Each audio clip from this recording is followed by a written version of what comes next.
मधुबन के बाबा, मधुबन के बाबा मुरली वाले, आपका क्या कहना, आपका क्या कहना। ओम शांति। आज 13 नवंबर 2025 के साकार मधुर महावाक्य हैं। आज मीठे मीठे बाप दादा बोले, मीठे बच्चे, तुमने दुख सहन करने में बहुत टाइम वेस्ट किया है। अब दुनिया बदल रही है। तुम बाप को याद करो, सतो प्रधान बनो तो टाइम सफल हो जाएगा। बाबा कहते, मीठे बच्चे, तुमने दुख सहन करने में बहुत टाइम वेस्ट किया है। अब दुनिया बदल रही है। तुम बाप को याद करो, सतो प्रधान बनो तो टाइम सफल हो जाएगा। बाबा ने आज प्रश्न पूछा कि 21 जन्मों के लिए लॉटरी प्राप्त करने का पुरुषार्थ क्या है। उत्तर में बाबा ने कहा, 21 जन्मों की लॉटरी लेनी है तो मोह जीत बनो। एक बाप पर पूरा पूरा कुर्बान जाओ। सदा यह स्मृति में रहे कि अब ये पुरानी दुनिया बदल रही है, हम नई दुनिया में जा रहे हैं। इस पुरानी दुनिया को देखते भी नहीं देखना है। सुदामा मिसल चावल मुट्ठी सफल कर सत्युगी बादशाही लेनी है। ओम शांति। रूहानी बच्चों प्रति रूहानी बाप बैठ समझाते हैं कि यह तो बच्चे समझते हैं। रूहानी बच्चे माना आत्माएं और रूहानी बाप माना आत्माओं का बाप। इसको कहा जाता है आत्माओं और परमात्मा का मिलन। यह मिलन होता ही है एक बार। ये सब बातें तुम बच्चे जानते हो। यह है विचित्र बात। विचित्र बाप विचित्र आत्माओं को समझाते हैं। वास्तव में आत्मा विचित्र है और यहाँ आकर चित्रधारी बनती है, चित्र से पाठ बजाती है।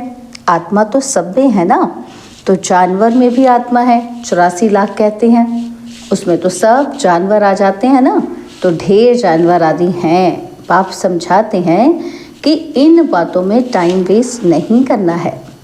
सिवाय इस ज्ञान के मनुष्य का टाइम वेस्ट होता ही रहता है। इस समय बाप तुम बच्चों को बैठ पढ़ाते हैं और फिर आधा कल्प तुम प्रारब्ध भोगते हो। वहाँ तुमको कोई तकलीफ नहीं होती है। तुम्हारा टाइम वेस्ट होता ही है दुख सहन करने में। यहाँ तो दुख ही दुख है। इसलिए सब बाप को याद करते हैं कि हमारा दुख में टाइम वेस्ट होता है, इससे निकालो। सुख में कभी टाइम वेस्ट नहीं कहेंगे, यह भी तुम समझते हो। इस समय मनुष्य की कोई वैल्यू नहीं है। मनुष्य देखो, अचानक ही मर पड़ते हैं। एक ही तूफान में कितने मर जाते हैं। रावण राज्य में मनुष्य की कोई वैल्यू नहीं है। अभी बाप तुम्हारी कितनी वैल्यू बनाते हैं। वर्थ नॉट अ पेनी से वर्थ पाउंड बनाते हैं। गाया भी जाता है कि हीरे जैसा जन्म अमोलक। इस समय मनुष्य कौड़ी पिछाड़ी लगे हुए हैं, करके लखपति करोड़पति पद्मपति बनते हैं। उनकी सारी बुद्धि उसमें ही रहती है। उनको कहते हैं कि ये सब फूल, एक बाप को याद करो, परंतु मानेंगे ही नहीं। उनकी बुद्धि में बैठेगा और जिनकी बुद्धि में कल्प पहले भी बैठा होगा। नहीं तो कितना भी समझाओ, कभी बुद्धि में बैठेगा ही नहीं। तुम भी नंबरवार जानते हो कि ये दुनिया बदल रही है। बाहर में भल तुम लिख दो कि दुनिया बदल रही है, फिर भी समझेंगे ही नहीं। जब तक तुम किसी को समझाओ, अच्छा कोई समझ जाए, फिर उनको समझाना पड़े कि बाप को याद करो, सतो प्रधान बनो। नॉलेज तो बहुत सहज है, ये सूर्यवंशी, ये चंद्रवंशी। अभी ये दुनिया बदल रही है, बदलाने वाला एक ही बाप है। यह भी तुम यथार्थ रीति जानते हो, सो भी नंबरवार पुरुषार्थ अनुसार। माया पुरुषार्थ करने नहीं देती, फिर समझते हैं कि ये भी ड्रामा अनुसार कितना पुरुषार्थ नहीं चलता है। अभी तुम बच्चे जानते हो कि श्रीमत से हम अपने लिए इस दुनिया को बदला रहे हैं। श्रीमत है ही एक शिव बाबा की। शिव बाबा कहना तो बहुत सहज है, और कोई न शिव बाबा को ना वर्षे को जानते हैं। बाबा माना ही वर्षा। शिव बाबा भी सच्चा चाहिए ना। आजकल तो मेयर को भी फादर कह देते हैं, गांधी को भी फादर कहते हैं, कोई को फिर जगत गुरु कह देते हैं। अब जगत माना सारी सृष्टि का गुरु। वह कोई मनुष्य हो कैसे सकता, जबकि पतित पावन सर्व का सद्गति दाता एक ही बाप है। बाप तो है निराकार, फिर कैसे लिबरेट करते हैं। दुनिया बदलती है तो ज़रूर एक्ट में आएंगे, तभी तो पता पड़ेगा। ऐसे नहीं कि प्रलय हो जाती है फिर बाप नई सृष्टि रचते हैं। शास्त्रों में दिखाया है बहुत बड़ी प्रलय होती है और फिर पीपल के पत्ते पर कृष्ण आता है, परंतु बाप समझाते हैं ऐसे तो है ही नहीं। गाया जाता है वर्ल्ड की हिस्ट्री ज्योग्राफी रिपीट, तो प्रलय हो ना सके। तुम्हारे दिल में है कि अभी ये पुरानी दुनिया बदल रही है। ये सब बातें बाप ही आकर समझाते हैं। यह लक्ष्मी नारायण हैं नई दुनिया के मालिक। तुम चित्रों में भी दिखलाते हो कि पुरानी दुनिया का मालिक है रावण। राम राज्य और रावण राज्य गाया जाता है ना, तो ये बातें तुम्हारी बुद्धि में है कि बाबा पुरानी आसुरी दुनिया को खत्म कर नई दैवी दुनिया स्थापन करा रहे हैं। बाप कहते हैं कि मैं जो हूँ जैसा हूँ कोई विरला ही समझते हैं। वह भी तुम नंबरवार पुरुषार्थ अनुसार जानते हो। जो अच्छे पुरुषार्थी हैं उनको बड़ा अच्छा नशा रहता है। याद के पुरुषार्थी को रियल नशा चढ़ेगा। 84 के चक्र की नॉलेज समझाने में इतना नशा नहीं चढ़ता जितना याद की यात्रा में चढ़ता है। मूल बात है पावन बनने की। पुकारते भी हैं कि आकर पावन बनाओ, ऐसा नहीं पुकारते कि आकर विश्व की बादशाही दो। भक्ति मार्ग में कथाएं भी कितनी सुनते हैं। सच्ची सच्ची सत्यनारायण की कथा तो ये है। वह कथाएं तो जन्म जन्मांतर सुनते सुनते नीचे ही उतरते आए हो। भारत में ही ये कथाएं सुनने का रिवाज है और कोई खंड में कथाएं आदि नहीं होती। भारत को ही रिलीजियस मानते हैं। ढेर के ढेर मंदिर भारत में हैं। क्रिश्चियंस की तो एक ही चर्चा होती है। यहाँ तो किस्म किस्म के ढेर मंदिर हैं। वास्तव में एक ही शिव बाबा का मंदिर होना चाहिए, नाम भी एक का होना चाहिए। यहाँ तो ढेर नाम है। विलायत वाले भी यह मंदिर देखने आते हैं। विचारों को ये पता ही नहीं कि प्राचीन भारत कैसा था। 5000 वर्ष से तो पुरानी कोई चीज़ होती ही नहीं। वह तो समझते हैं कि लाखों वर्ष की पुरानी चीज़ मिली। बाप समझाते हैं कि यह मंदिर में चित्र आदि जो बने हैं उनको 2500 वर्ष ही हुए हैं। पहले पहले शिव की ही पूजा होती है, वह है अव्यभिचारी पूजा। वैसे ही अव्यभिचारी ज्ञान भी कहा जाता है। पहले अव्यभिचारी पूजा, फिर है व्यभिचारी पूजा। अब तो देखो पानी मिट्टी की पूजा करते रहते हैं। अभी बेहद का बाप कहते हैं कि तुमने कितना धन भक्ति मार्ग में गवाया है। कितने अथाह शास्त्र अथाह चित्र हैं। गीताएं कितनी ढेर की ढेर होंगी। इन सब पर खर्चा करते करते देखो तुम क्या हो गए हो। कल तुमको डबल सिरताज बनाया था, फिर तुम कितने कंगाल हो गए हो। कल की ही तो बात है ना। तुम भी समझते हो कि बरोबर हमने 84 का चक्र लगाया है। अभी हम फिर से ये बन रहे हैं, बाबा से वर्षा ले रहे हैं। बाबा घड़ी घड़ी ताकीद करते हैं और गीता में भी अक्षर है मन मना भव। कोई कोई अक्षर ठीक है, प्रायः कहा जाता है ना, तो यानी देवी देवता धर्म है नहीं है अभी। बाकी चित्र हैं, प्रायः माना कि है था। तो बाबा कहते देखो बाकी अब चित्र हैं, तुम्हारा यादगार देखो कैसा अच्छा बनाया हुआ है। तुम समझते हो कि अभी हम फिर से स्थापना कर रहे हैं और फिर भक्ति मार्ग में हमारे ही एक्यूरेट यादगार बनेंगे। अर्थक्विक आदि होती है, उसमें सब खत्म हो जाता है और फिर वहाँ तुम सब नया बनाएंगे। हुनर तो वहाँ रहता है ना। हीरे काटने का भी हुनर है, तो यहाँ भी हीरों को काटते हैं फिर बनाते हैं। हीरे काटने वाले भी बड़े एक्सपर्ट होते हैं और वहाँ फिर वो जाएंगे, वहाँ ये सब हुनर जाएगा। तुम जानते हो कि वहाँ कितना सुख होगा। इन लक्ष्मी नारायण का राज्य था ना, नाम ही है स्वर्ग। 100% सॉल्वेंट, अभी तो है इंसॉल्वेंट। भारत में जवाहरात का बहुत फैशन है, जो परंपरा चला आता है। तो तुम बच्चों को कितनी खुशी रहनी चाहिए। तुम जानते हो कि ये दुनिया बदल रही है, अब स्वर्ग बन रहा है, उसके लिए हमको पवित्र ज़रूर बनना है, दैवी गुण भी धारण करने हैं। इसलिए बाबा कहते हैं चार्ट ज़रूर लिखो। हम आत्मा ने कोई आसुरी एक्ट तो नहीं किया, अपने को आत्मा पक्का समझो। इस शरीर से कोई विकर्म तो नहीं किया, अगर किया तो रजिस्टर खराब हो जाएगा।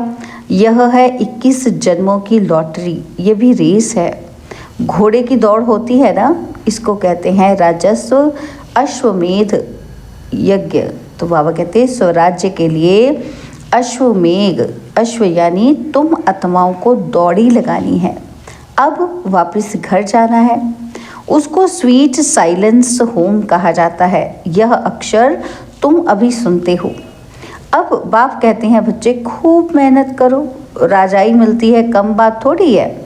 मैं आत्मा हूँ, हमने इतने जन्म लिए हैं। अब बाप कहते हैं कि तुम्हारे 84 जन्म पूरे हुए, अब फिर पहले नंबर से शुरू करना है। नए महलों में ज़रूर बच्चे ही बैठेंगे, पुराने में तो नहीं बैठेंगे।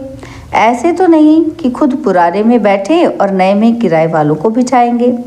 तुम जितनी मेहनत करेंगे नई दुनिया के मालिक बनेंगे। नया मकान बनता है तो दिल होती है कि पुराने को छोड़ नए में बैठे। बाप बच्चों के लिए नया मकान बनाते ही तब हैं जब पहला मकान पुराना होता है, वहाँ किराए पर देने की तो बात ही नहीं। जैसे वो लोग मून पर प्लाट लेने की कोशिश करते हैं, तुम फिर स्वर्ग में प्लाट ले रहे हो। जितना जितना ज्ञान और योग में रहेंगे उतना पवित्र बनेंगे। यह है राजयोग, कितनी बड़ी रचाई मिलेगी। बाकी यह जो मून आदि पर प्लॉट ढूंढते रहते हैं ये सब व्यर्थ है। यह चीज़ें जो सुख देने वाली हैं वही फिर विनाश करने और दुख देने वाली बन जाएंगी। आगे चलकर लश्कर आदि सब कम हो जाएगा, बॉम्ब्स से ही फटाफट काम होता जाएगा। यह ड्रामा बना हुआ है, समय पर अचानक विनाश होता है और फिर सिपाही आदि भी मर जाते हैं। तुम अब फरिश्ते बन रहे हो, तुम जानते हो हमारे खातिर विनाश होता है। ड्रामा में पार्ट है, पुरानी दुनिया खलास हो जाती है। जो जैसा कर्म करते हैं ऐसा तो भोगना ही है ना। अब समझो सन्यासी अच्छे हैं, जन्म तो फिर भी गृहस्थियों पास लेंगे ना। श्रेष्ठ जन्म तो तुमको नई दुनिया में मिलना है, फिर भी संस्कार अनुसार जाकर वह बनेंगे। तुम अभी संस्कार ले जाते हो नई दुनिया के लिए, जन्म भी ज़रूर भारत में लेंगे। जो बहुत अच्छे रिलीजियस माइंडेड होंगे उनके पास जन्म लेंगे, क्योंकि तुम कर्म ही ऐसे करते हो। जैसे जैसे संस्कार उस अनुसार जन्म होता है। तुम बहुत ऊंच कुल में जाकर जन्म लेंगे। तुम्हारे जैसा कर्म करने वाला तो कोई होगा ही नहीं। जैसी पढ़ाई जैसी सर्विस वैसा जन्म। मरना तो बहुतों को है, पहले रिसीव करने वाले भी जाने हैं। बाप समझाते हैं कि अब ये दुनिया बदल रही है। बाप ने तो साक्षात्कार कराया है। बाबा अपना भी मिसाल बताते हैं कि देखा 21 जन्मों के लिए राजाई मिलती है, उसके आगे ये 10-20 लाख क्या हैं। अल्फ को मिली बादशाही, बे को मिली गदाई। भागीदार को कह दिया जो चाहिए सो ले लो, कोई भी तकलीफ नहीं हुई। बच्चों को भी समझाया जाता है बाबा से तुम क्या लेते हो, स्वर्ग की बादशाही यही मिलती है ना हमें बाबा से। बाबा कहते जितना हो सके सेंटर्स खोलते जाओ, बहुतों का कल्याण करो। तुम्हारी 21 जन्मों की कमाई हो रही है। यहाँ तो लखपति करोड़पति बहुत हैं, वह सब है बेगर्स। तुम्हारे पास आएंगे भी बहुत। प्रदर्शनी में कितने आते हैं। ऐसा मत समझो कि प्रजा नहीं बनती है, प्रजा बहुत बनती है। अच्छा अच्छा तो बहुत कहते हैं, परंतु कहते हैं हमको फुर्सत नहीं है। थोड़ा भी सुना तो प्रजा में आ जाएंगे। अविनाशी ज्ञान का विनाश नहीं होता है। बाबा का परिचय देना कोई कम बात थोड़ी है। कोई कोई में रोमांच खड़े हो जाएंगे। अगर ऊंच पद पाना होगा तो पुरुषार्थ करने लग पड़ेंगे। बाबा कोई से धन आदि तो लेंगे नहीं। बच्चों की बूंद बूंद से तालाब होता है।